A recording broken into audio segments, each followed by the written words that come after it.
अस्सलाम वालेकुम जी, welcome to my channel. I am dietitian Ghulam Zara. आज हम बात करेंगे कि आफ्टर बेबी वेट लॉस कैसे किया जा सकता है।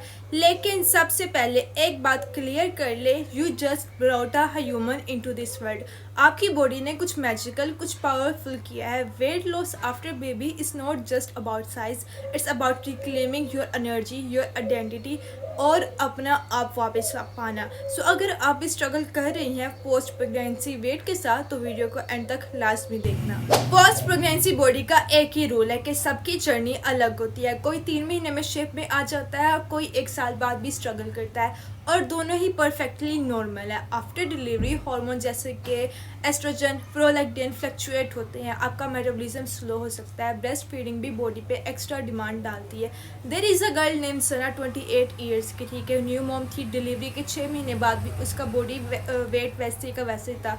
उसने बोला कि सब कह रहे हैं कि टाइम निकालो अपने लिए, पर कैसे, बेबी तो हर वक्त साथ होता है ना।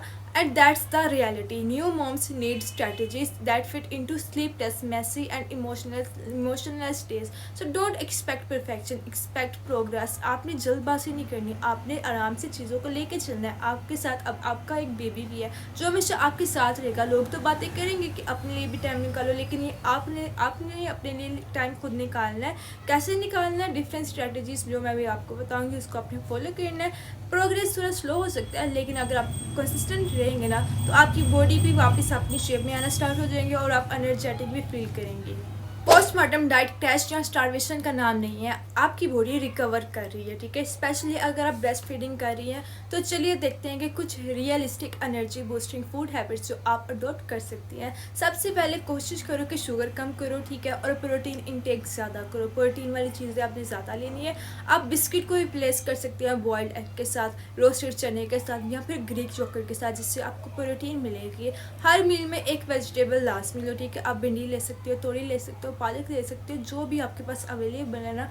एक सब्ज़ी आपने लास्ट में देखनी है, उसको स्टीम कर लो, उसको स्टिर फ्राई कर लो, या उसका सालन बना के अपने मील में ऐड लास्ट में करना है आपने। या फिर एज अ सैलेड के तौर पर आप चाहे कुकम्बर भी है ना, खीरा भी है, आपने लास्ट में खाना ही खाना है, ठीक है। हाइड्रेशन पे फोकस होना चाहिए। ब्रेस्ट फीडिंग मोम्स को रोज़ 10 से 12 ग्लास पानी लास्ट में चाहिए होने चाहिए कि हर रोज़ वो पानी पीती रहे। स्पेशली नॉर्मल रूटीन में तो पानी बनता ही है, लेकिन ब्रेस्ट फीडिंग की डिमांड 10 to 12 ग्लास होती ही होती है। अपने पास बोतल रख लो, पानी का कोई जग रख लो, जिससे आपको प्यास लगे तो आप फ़ौरन पी लो, ठीक है। और अपनी मील्स को अपने स्किप नहीं करना। ये नहीं करना है कि मैं वेट लॉस जल्दी जल्दी करूँ इसलिए अपने खाना छोड़ दूँ, नहीं, अपने मील्स को स्किप नहीं करना। जब आप मील स्किप करते हो ना, आपकी एनर्जी क्रैश होती है, फिर आपकी एनर्जी डाउन चली जाती है, आपको स्ट्रेस होता है, आपके मूड जो है स्विंग्स करते रहते हैं। अपनी बॉडी को मूव करो। आप जिम नहीं जा सकती, नो प्रॉब्लम, आपके पास 1 घंटा नहीं है, कोई मसला नहीं है।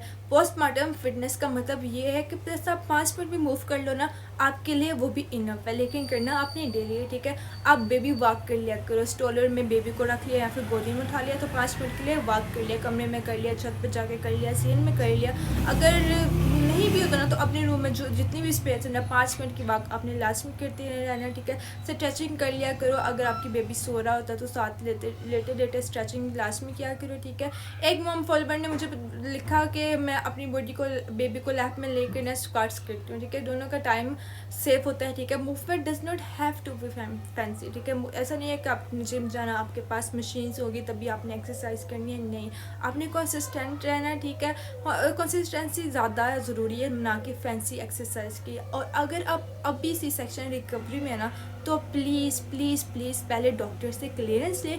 ऐसे नहीं है कि आप सी सेक्शन आपका हुआ और आप फ़ौरन से हैवी एक्सरसाइज कर लो, नहीं, आपने अपनी बॉडी के ऊपर प्रेशर नहीं डालना, अपनी बॉडी को पनिशमेंट नहीं करना, आपने अपने डॉक्टर से कंसल्ट लाजमी करना है, ठीक है। चलिए अब थोड़ी इमोशनल सी बात करते हैं। आप थकी होती है, नींद पूरी नहीं होती, हॉर्मोन्स क्रेजी हुए होते हैं, और ऐसे में क्रेविंग होना नेचुरल है। लेकिन जब हर इमोशनल लो में आप चॉकलेट, चिप्स या केक आता है ना, तो वेट लॉस स्लो हो जाता है। तो ऐसे मामले में क्या किया जाए, ठीक है।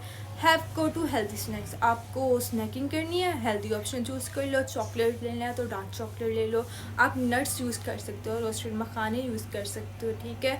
अपनी ब्रीथिंग, डीप ब्रीथ लास्ट में किया करो, ठीक है। डीप ब्रीथ भी काफ़ी हेल्पफुल होती है आपकी क्रेविंग्स को कंट्रोल करने में, ठीक है। और सबसे इम्पोर्टेंट, मॉम गिल्ट को ना स्टॉप मॉम गिल्ट आपने फील नहीं करना, ठीक है। अपने गिल्ट को कम कर दो। अपने लिए 30 मिनट लेना सेल्फिश नहीं है, ये आपकी ज़रूरत है। ऐसा नहीं है कि मैं अपने लिए टाइम नहीं निकाल सकती, आपने टाइम निकालना है। बेशक आप 10 मिनट निकालो, 20 मिनट निकालो, 30 मिनट निकालो, आपने अपने लिए टाइम निकालना है। एक हैप्पी मॉम का मतलब ये है हैप्पी घर। मॉम हैप्पी होगी, उसका बेबी हैप्पी होगा, उसका घर हैप्पी होगा, ठीक है। जब आप खुद को प्रायोरिटी देती हैं ना, अपने बच्चे को भी यही सिखा रही होती है कि सेल्फ केयर इंपॉर्टेंट है। इसलिए आपने अपने ऊपर टाइम निकालना है, अपने ऊपर काम करना है, अपने लिए सेल्फिश नहीं होना आपने। पोस्ट बेबी वेट लॉस कोई रेस नहीं है, ये एक इमोशनल, फिजिकल और मेंटल जर्नी है। हर हफ्ते 1 kg लूज़ करना ज़रूरी नहीं है, बल्कि हर हफ्ते खुद को बेटर फील करवाना ज़रूरी है। फोकस करो अपनी स्ट्रेंथ पे, ना कि साइज पे, ठीक है। अपने प्रोग्रेस को सेलिब्रेट करो। ये नहीं करो कि अभी मेरा सिर्फ इतना वज़न कम हुआ, अभी मेरा इतना वज़न रहता है। नहीं, आपने अपने ऊपर टाइम निकालना है। आपने थोड़ा सा भी आपको रिजल्ट मिला ना, आपने इसको सेलिब्रेट करना है। आपने परेशान नहीं होना कि मुझे इतनी जल्दी रिजल्ट क्यों नहीं मिल रहा है, मैं तो ये भी कर रही हूँ, एक्सरसाइज भी कर रही हूँ और फिर मैं हेल्दी भी खाना भी खा रही हूँ। आपकी बॉडी को टाइम लगेगा। और हाँ, स्केल से ज़्यादा ना इम्पोर्टेंट है कि आप अपने क्लोथ्स को फील करो, ठीक है। आपने जो पहना है आप उसको फील करो, उसको एंजॉय करो। How you sleep, how you smile. आपने अपनी बॉडी को, आपने 9 मंथ दिया है ना उसको एक बेबी दुनिया में लाने के लिए, तो अपनी बॉडी को भी 9 मंथ दो, उसको रिकवर करने के लिए, ठीक है। कोई जल्दबाजी नहीं करनी, कुछ भी नहीं करना आपने, ठीक है। जिस तरह 9 महीने आपके बेबी इस दुनिया में आया, उसी तरह 9 महीने से ज़्यादा टाइम एटलीस्ट कम से कम अपनी बॉडी को दो, उसको रिकवर करने के लिए। जल्दबाजी में आपने नहीं करना। Moms, you are doing amazing. अगर आपको लगता है ना कि आप फेल हो रहे हो, तो मेरी बात सुनो, आप फेल नहीं हो रहे, आप बस थके हुए हो और आप टायर्ड हो, ठीक है। अनटायर्ड मॉम डिज़र्व लव, ना कि जजमेंट। कमेंट करके मुझे बताएं क्या चैलेंज है जो आप फेस कर रही हैं। लाइक करें अगर आपको ये वीडियो हेल्पफुल लगी है, शेयर करें किसी न्यू मॉम के साथ, ठीक है। और चैनल को सब्सक्राइब करना ना भूलिएगा। अपना ख्याल रखिएगा। You are not just a mom, you are still you. अल्लाह हाफिज़।